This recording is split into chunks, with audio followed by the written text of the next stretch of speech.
When you stand in an empty room, something happens. It's quiet, a little uncomfortable, but you suddenly become aware of yourself, your thoughts, your habits, your fears. I've realized something strange over the years. Emptiest rooms often reveal the most about the people who live in them, not because of what's inside, but because of what's missing.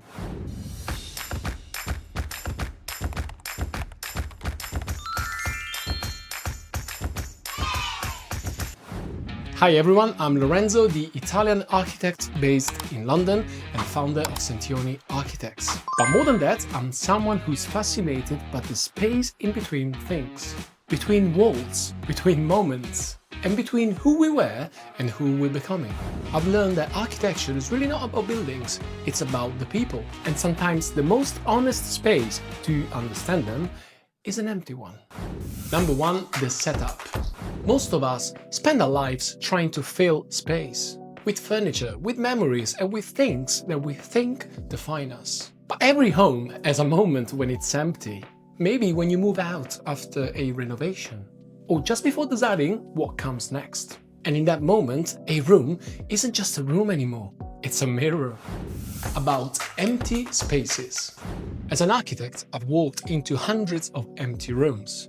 Some of them felt peaceful, others quite heavy, as if the air itself carried the weight of what happened there.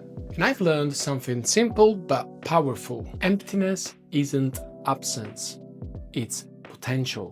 When a room is full, it tells me who someone was. But when it's empty, it tells me who they could become. Maybe that's why some people find empty rooms scary, because they force us to confront change. What do? They ask, who am I? When everything I used to rely on is gone. A personal reflection. I remember the time I truly felt that silence for the first time.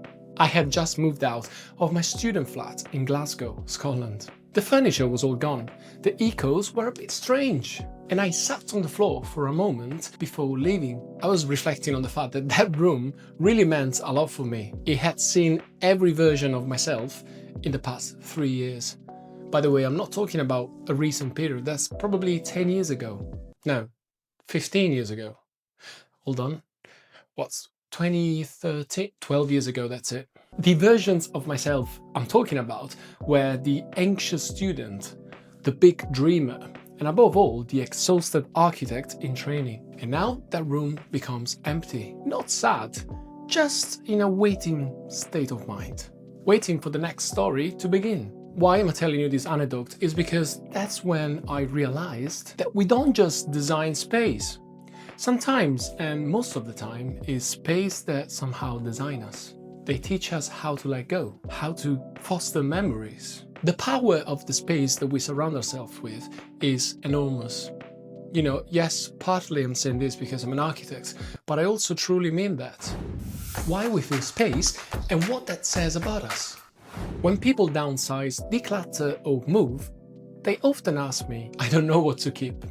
That's fine. No panic about it. But what I think they're really saying to me is, I don't actually know who I am without these things. I believe that our homes are sort of maps of our identity. Every object, every chair, every photograph, it's a story we once told ourselves. And when those things disappear, we hear silence. But you know what? Silence is when new stories begin. The architect's takeaway. An empty room teaches you about patience. It teaches you how to live without noise.